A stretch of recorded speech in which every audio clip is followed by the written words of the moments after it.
isang magandang araw na naman sa atin mga kabungis-ngis at kami nga ay napaibig ngayon ng pugita kaya kami pumunta din sa bilihan ng pusit din sa Kagpo. Kasama ko nga pala ang aking mag-ina din. Nako, unang pasok ko pa lamang ay napakaganda na ng lugar. Parang yung ginhawa maglangoy doon, mainit-init, may kubo at may manok, ay kung ano, napakapayapa pa ng lugar oh. Dini nga ay tinimbang na yung aming inabili. Ay nako, mahigit 1 kilo. So magkano lamang ang kilo nito mga kabungis-ngis?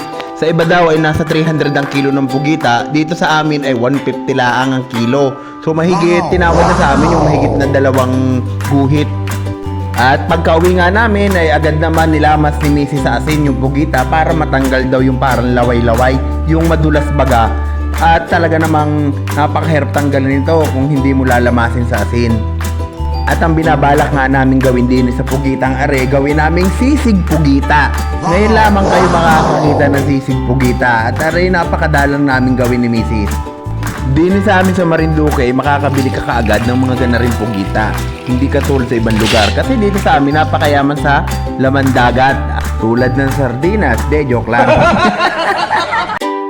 Sinimulan na rin nga namin itong ilaga muna at napakatigas na rin. Pagka ito hindi mo nilaga, ay nakoy para ka nagangat-ngat ng tsinelas. Nilagyan na rin natin ng iba't ibang herbs or spices. Wow, spices! Pwede naman bawang at paminta lang yan. Siguro abutin na rin ng mga 30 minutes itong paglalaga namin na rin pugitang are. At talagang sadyang napakakuna talaga ng pugita.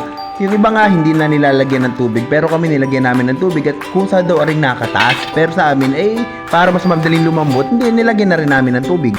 At habang niluluto nga namin na rin pugitang aray, bumubuhos na naman ang napakalakas na ulan. Ay nako, baka ari mauwi sa pulutan, hindi tanghalian. At naalala ko nga ni pala, dati nung kami nagawa pa ng sisig pusit ni Mrs.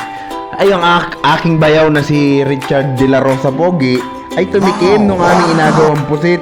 Ay nako, pagkatikiman din na yanong pamutol, yanong hindi makahinga. At yung pala ay parang nalason.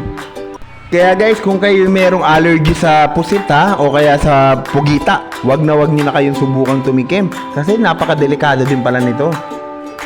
At pagkatapos ng gayatin namin yung mga pampalasa, ginayat ko na rin yung pugita. Yan, medyo maliliit lang yung hiwa natin gagawin dito guys para hindi masyado makapal at madaling nguyain.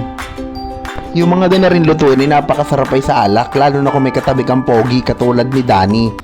Ba? Dito nga lang pala marami sa Torres na ganito yung mga pugita. Gawa ng dito ang dagat ay puro halos mga batuhan. Kaya marami rin dito sa tabing dagat na mga ganitong pugitang nabubuhay. Dito pala sa aming probinsya ay sagana sa yaman dagat, yamang lupa, laman lupa, bundi, kung ano-ano man.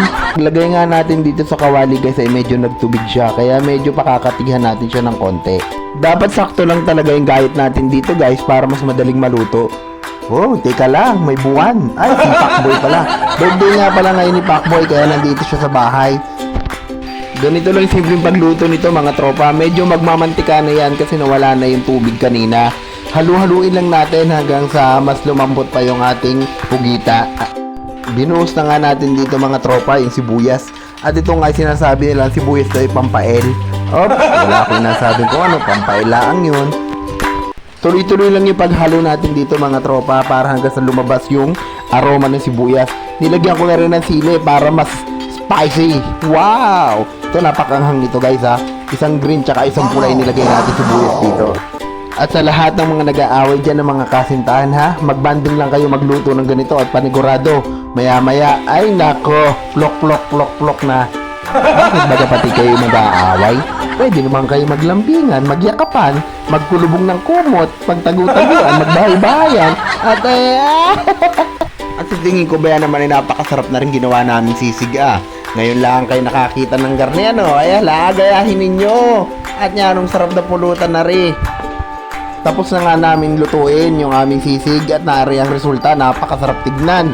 At titigman natin kung ano naman ang lasa na rin. Abirahin ko na rin. Parang mamahalin din 300 ang order. Kahit tikman natin yung niluto nating sisig. Ano nga ang sisig ito? Sisig pugita. Okay, try.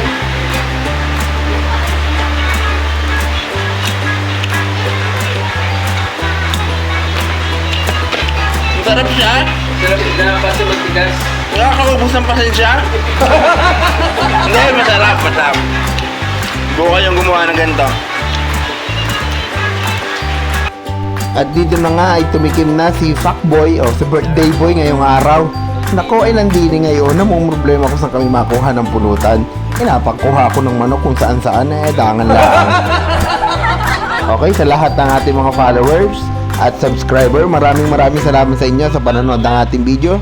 See you next video mga kabungsngis. Bye bye!